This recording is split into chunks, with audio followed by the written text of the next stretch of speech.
Can you hear that? That's the sound of silence.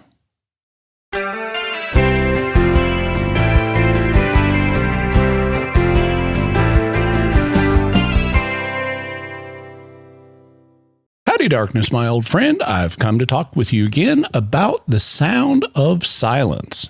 If you like this content, you can help me out by liking, commenting, writing a review, sharing the podcast, and subscribing. If you're watching on YouTube, be sure and hit the bell notification so you'll always get notified when I have a new video. And you can also support the podcast by going to patreon.com/Jimmy Akin Podcast. Let's consider 4 arguments and try to remember them because we're going to check back in on them and see how they do. The first argument is the Exodus never happened. There's no evidence that it did. The second argument is St. Paul doesn't know about the virgin birth because he never mentions it. The third argument is Jesus is just a Christian myth. He's never mentioned by any first century non-Christian authors. And the fourth argument is if the papacy were true, it would be mentioned in the New Testament, but it's not. These are arguments from silence. They appeal to a silence or absence of evidence regarding a particular claim. Arguments from silence are common, but they are notoriously weak. Works on critical thinking regularly warn about their dangers and misuse. There's even a saying used to combat them. Absence of evidence is not evidence of absence. In other words, just because you don't know about something doesn't mean it isn't real. Arguments from silence rely on the silence of a source, which may be understood broadly or narrowly. Our first argument about the Exodus didn't specify a source and simply said that there's no evidence for the event, but presumably this means that there's no archaeological or ancient literary evidence. Our remaining arguments do specify sources that are supposed to be silent. The argument about the virgin birth specified Paul as a source. The argument about Jesus specified non-Christian authors as a source. And the argument about the papacy specified the New Testament as a source. It's important to realize what source is under discussion in an argument from silence because the source may or may not be relevant to the claim being made. Arguments from silence can be put in a basic logical form. Premise 1. If claim C were true, then it would be mentioned in source S. Premise 2. C is not mentioned in S. Conclusion, therefore, C is not true. There's nothing wrong with this type of argument in principle. It's a valid form of argument, known to logicians as modus tollens. So its conclusion will be true if its premises are true. So why are arguments from silence considered weak? Because one or both of the premises is often doubtful or flat out false. This means that we can classify problems with such arguments by looking at which premise is problematic. The problem may be that the first premise is false. It really isn't the case that a particular source would mention something if it were true. I mean, why should it mention it? That's a question that needs to be asked. There is a chain of things that must happen for an event to be mentioned in a source that we have, whether the source is a single document or a collection of documents by multiple authors, though here we'll speak in terms of a single author just to keep it simple. The first thing that needs to happen is the author of the source had to learn of the thing in question. If he didn't know about it, he can't mention it. Second, the author has to want to discuss it. The author needs a motive to mention the thing that we're interested in. Third, there needs to be nothing preventing the author from recording it, and yet often there is. A subject might be embarrassing, so he didn't want to mention it for that reason. It might be irrelevant to or distract from the point he's trying to make, so he doesn't mention it for that reason. He may have limited room to write, so he doesn't mention it for that reason. Many things may stop an author from mentioning something, even if he had some desire to talk about it. Fourth, the source has to survive and be accessible to us. Yet the vast majority of ancient sources have been lost. Numerous things can prevent information about the past from getting to us. It can't simply be assumed that we'd have a reference from an author mentioning it. To establish that an author would have mentioned something, we need to first establish that, 1, he would have been aware of the thing in question, 2, that he would have wanted to mention it, 3, that nothing would have deterred him from mentioning it, and 4, that we have the relevant part of his writings. It often can be impossible to satisfy these conditions, and if you're not 100% sure of the truth of the first premise, the best you can do is make a probabilistic argument with the probability of the conclusion going down as the confidence in the first premise goes down. A central teaching in the Protestant community is that Christian doctrine needs to be formed sola scriptura, or by Scripture alone. This teaching holds that Scripture is sufficient to give us all the data we need for the doctrines we're supposed to believe, and so every Christian doctrine must be stated or implied in the Bible. Protestants commonly assume that God, as the ultimate author of Scripture, had the intention of providing us with a complete set of data needed for Christian doctrine in the Bible. As a result, arguments from silence are extremely common in Protestant theological and apologetic discussions. If a doctrine isn't mentioned in the Bible, it's either false or something God doesn't want us to believe. It's difficult to underestimate the role that arguments from silence play in Protestant discussions. They may be applied in disputes with Catholics, like where is the papacy or purgatory or praying to the saints in the Bible?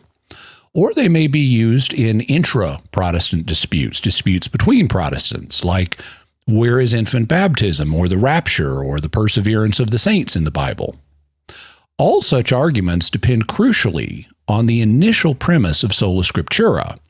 But if God did not mean sacred Scripture to be sufficient to tell us everything we need to know about doctrine, and instead intended it to be supplemented by information outside the Bible or apostolic tradition, then these arguments from silence don't work. It's important that people not assuming a Protestant viewpoint remember this when evaluating a doctrinal matter. The subject in question may not be mentioned in Scripture, or Scripture may not contain all the needed data for that doctrine. Instead, that data may be found in tradition. Maybe the information you want isn't written in the Bible. Maybe the words of the prophets are written on the subway walls and tenement halls. How well do the 4 arguments from silence we started with fare in terms of the first premise? Well, when it comes to the Exodus, 2 reasons Egyptian literary sources might not mention it immediately spring to mind. First, the vast majority of Egyptian literature has been lost. Even in Egypt, papyrus can decay over time. Second, when it comes to stone monuments that don't decay, the pharaohs weren't in the habit of recording everything that happened. They wrote about their victories on monuments to thank the gods and announce their personal greatness. They never recorded defeats on the monuments. They would scarcely be likely to write about a successful slave rebellion and escape on a monument. On St. Paul's knowledge of the virgin birth, we know he wrote letters that no longer survive because he mentioned some of them. So it's possible he wrote about the virgin birth in those. However, in none of Paul's letters is he trying to give a biography of Jesus. Instead, he's dealing with doctrinal and pastoral problems in local churches. From the evidence at hand, it appears none of those churches had a problem with the virgin birth, so Paul had no occasion to mention it. We thus can't infer that Paul didn't know about it from the fact that he never explicitly mentions it. When it comes to a first-century non-Christian source or sources mentioning Jesus, well, the Christian movement only began part-way through the century, and it was so small that most non-Christian authors either hadn't heard of it or knew very little about it, giving them little reason to mention it.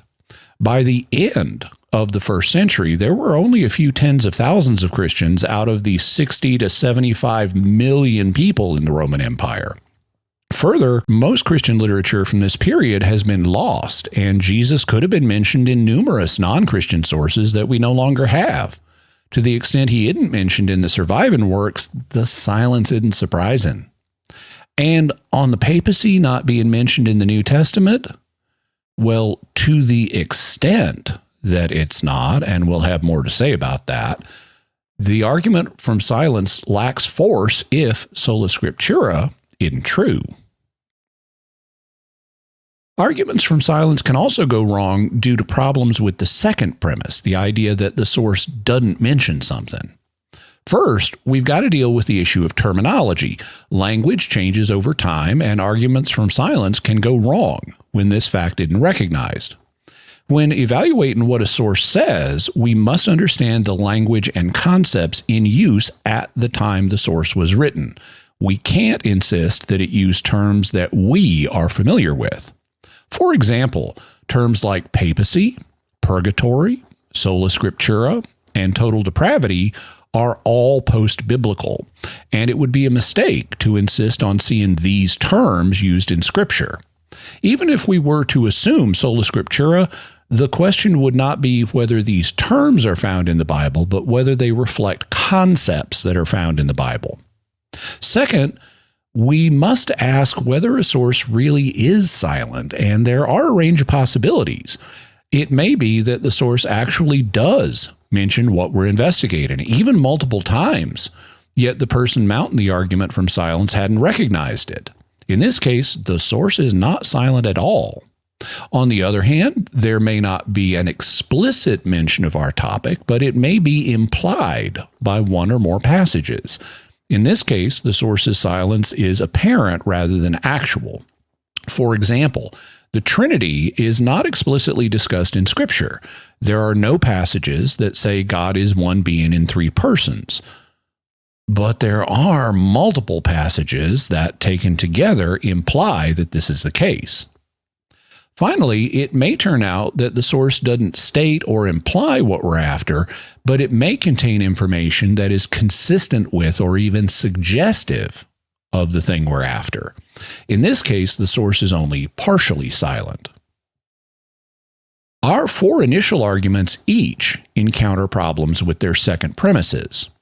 While Egyptian records don't explicitly mention the Exodus, a monument known as the Merneptah Stela records a successful military encounter between Egyptian and Israelite forces, and it describes Israel as a nomadic people, as they were during the Exodus. Further, the stela dates from the right time frame for the Exodus, and so Egyptian literature contains information consistent with and suggestive of the Exodus. Paul does not mention the virgin birth, but he does describe Jesus as born of woman in Galatians 4:4. This isn't conclusive because the phrase born of woman could simply refer to a human being, but it is consistent with and possibly suggestive of a virgin birth. The idea first century non-Christian sources don't mention Jesus is simply false. The Jewish historian Josephus mentions Jesus twice, though one of the passages hadn't been preserved in its original form. And not only does the New Testament contain numerous passages illustrating Peter had a special leadership role among the apostles, but 3 of the 4 Gospels contain passages in which Jesus gives Peter a special commission with respect to the other apostles and thus the church. So we've got a basis for the papacy. Arguments from silence also may exclude relevant sources that aren't silent. Why focus just on Egyptian literature for the Exodus? There are good reasons pharaohs wouldn't record it, but the Israelites would be very interested in discussing it, and they did. The Exodus is mentioned all over the place in the Old Testament. It's a regularly recurring theme. Concerning whether Paul knew about the virgin birth, we shouldn't look just at Paul's writings. The event is discussed prominently in 2 independent sources, Matthew and Luke, establishing that it was a common first-century Christian belief, and thus one that Paul likely would have known about, especially given that Luke was one of his traveling companions. When it comes to mentions of Jesus, Why draw an arbitrary line at AD 100? Why insist on a first century source and dismiss sources after that? Jesus is mentioned by 3 Roman authors, Tacitus, Suetonius, and Pliny the Younger, who all wrote around AD 120. Further, why ask for non-Christian sources at all? The people most interested in Jesus and thus most likely to mention him were Christians, so their writings would be the most relevant ones for learning about him and his life. Others would scarcely have any interest in writing about him, at least as long as Christianity was small. In each case, non-silent sources are being ignored, and often the most relevant sources are being ignored. It is difficult to avoid the impression that those using these arguments have deliberately excluded the most relevant sources for purposes of making their argument seem stronger than it is. Thus, another problem with arguments from silence is that they may consider the wrong sources. A special case of this problem occurs in what we may call partitioned arguments from silence. These happen when a person acknowledges that a source plausibly does mention a topic in one or more passages, but then they want to partition those passages from consideration. The person insists that there would be more passages mentioned in the topic if it were true. This is typically done by an appeal to the supposed importance of the topic. For example, a Protestant might argue, yes, Matthew 16 verses 17 to 19 can be read as establishing Peter as Pope, but the papacy is so important that we would expect it to be mentioned elsewhere.